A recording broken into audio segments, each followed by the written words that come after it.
In this universe, there's a world made from two twin planets that come with dual gravity, allowing them to orbit each other extremely close without issues. There are 3 natural rules that keep everything in order. All matters are pulled only by the gravity of their planet of origin. An object's weight can be offset using matter from the opposite world, which receives the name of inverse matter, and matter in contact with inverse matter starts burning after a few hours of contact. These 2 planets are so close to each other that they have become each other's sky views. They also keep the 2 classes separated. The upper world is rich and sophisticated, full of technological advances for the upper class to enjoy, while the lower world is dark and poor. The upper world exploits the lower world's resources for its own benefit, and they own the only company that has a building connecting both planets, called Transworld. In this company, people from different worlds are allowed to interact for the sake of work, and it comes with its own facility for the rich people to enjoy alternate gravity for the sake of curiosity. Outside this building, people from different planets aren't allowed to interact, and the law will punish them if they do so. It's in an orphanage in the lower world where young Adam lives after he lost his parents to a trans-world factory explosion that destroyed half the city. His only living relative is his great-aunt Becky, who Adam visits on the weekends, getting to enjoy her flying pancakes. The secret behind these pancakes is in a book that Adam will inherit someday. It turns out Becky uses pollen from pink bees, who pollinate flowers from both worlds and live in the Sage Mountain. One day, Becky sends Adam to that mountain to collect pollen, and he gets to climb to the highest point, allowing him to touch the upside-down rain from the other world. When Adam throws a toy plane up, it falls on the upper world and is caught by a cute girl that instantly becomes his friend. From that day on, the 2 of them keep on meeting there, and once they become teenagers, Adam and Eden start a romantic relationship. Adam always uses some rope to bring Eden over to his world, that way they can kiss, hug, and share food from each other's home. One afternoon, while Adam is taking Eden for a run through the woods, they are found by a group of guards that open fire on them. Adam rushes back to the mountaintop and tries to send Eden back to her world using the rope as carefully as possible, but when one of the bullets hits Adam's arm, the rope slips from his hands and Eden falls on the ground, hitting her head.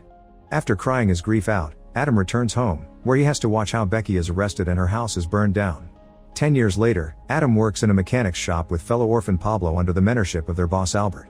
When he has free time in the shop, he works on developing an anti-gravity formula for facelifts by using pink bee pollen.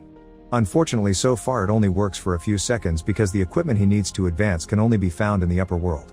One afternoon, Adam is watching television when she discovers Eden is still alive and working for Transworld, so he decides to get a job there as well to get a chance to meet her.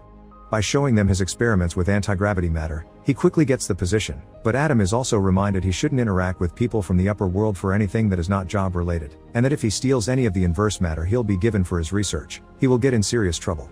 When Albert learns about this turn of events, he is furious with Adam, considering him a traitor for teaming up with the company that has destroyed their city. After reminding him that Transworld took his entire family, Adam reminds Albert that he isn't a fan of Transworld either, but it's his only chance to have a decent life. Then the 2 reconcile with a hug. Meanwhile, Eden is going to a support group to help her deal with her amnesia, which she's had since she fell that day on the mountain. On his first day of work, Adam is giving his first batch of inverse matter and access to a refrigerator to keep it safe. He also gets to befriend Bob, an employee from the upper world that invites him to meet him in the smoking room because nobody will see them there. Bob is a collector of stamps and asks Adam to get them some from the lower world. Adam accepts if in return Bob finds a way for him to get in contact with Eden. As days pass, Adam works hard on his anti-gravity formula while discreetly stealing a bit of inverse matter every day, which he hides inside a suitcase in the maintenance room. He also starts growing special flowers under his desk.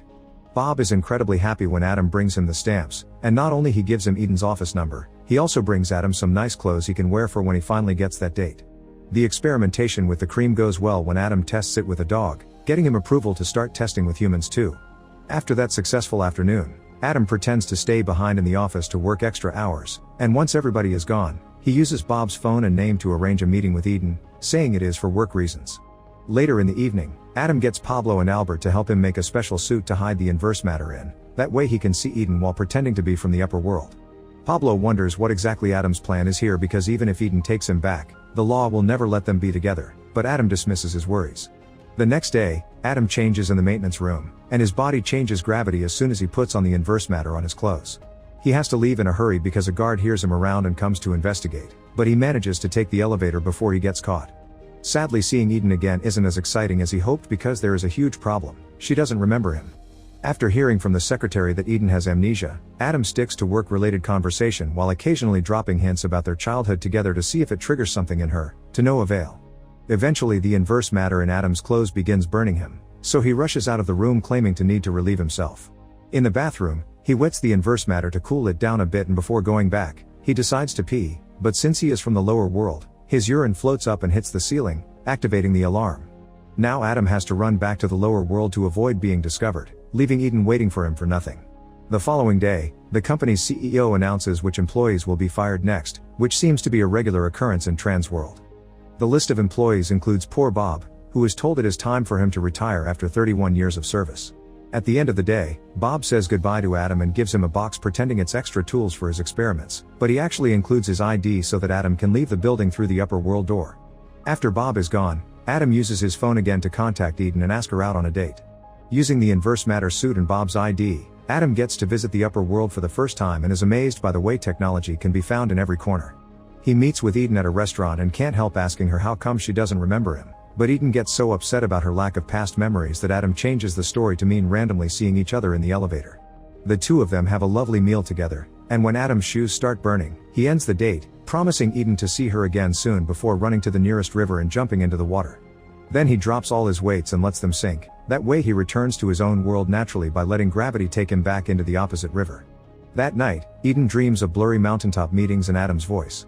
Sometime later, Adam makes a presentation at the company to show how the cream is finally working on human faces as intended. Eden shows up to ask if he's really Bob, and since their bosses are there, Adam can't lie and tells her his real name.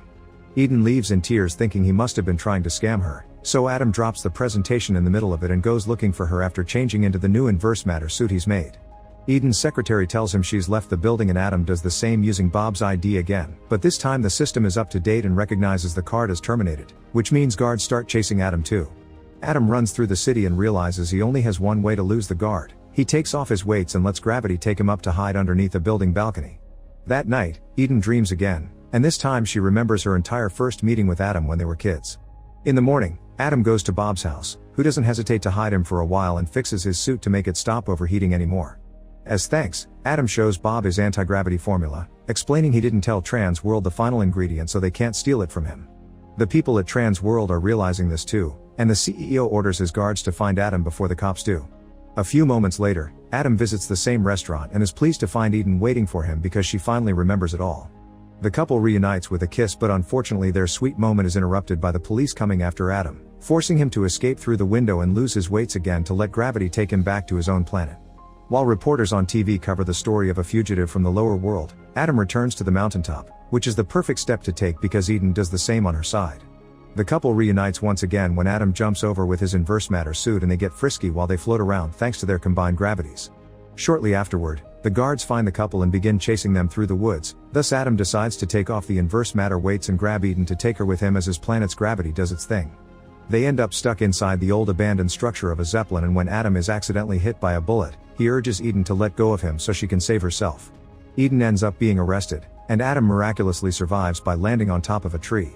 As Adam makes his way back home, he's approached by two agents sent by Trans World that leave him an ultimatum. If he gives them the complete anti-gravity formula and promises not to contact Eden again, then they will drop all the charges. While Adam starts to come to terms with the fact he is lost and he'll be a loser in the lower world forever, Bob continues to experiment with the anti-gravity demo Adam left behind and manages to take it one step further by combining it with water. In the meantime, Eden receives the special flowers Adam had been growing, inspiring her to go to Bob for help. The next day, Adam is working with Albert again when he's suddenly visited by Bob, who has managed to come to the lower planet by using the updated anti-gravity formula on himself, since the body is mostly made out of water. He's also sacrificed his stamps to make some money and bought the patent under Albert's shop's name before Trans World did, so their future is secure. Lastly, Bob tells Adam he has a date waiting for him. After changing into nicer clothes, Adam rushes to reunite with Eden, who is in the lower world thanks to Bob and the updated formula, meaning she now can stay here permanently. She's also brought big news: she's pregnant with twins. The couple is happy to start a family together, and thanks to Albert's business picking up through the formula and the birth of the first kids that can live in both worlds, society slowly begins changing until both worlds become equal in class and technological advances. Make sure to subscribe and turn on notifications so you can watch more videos like this. Thanks for watching.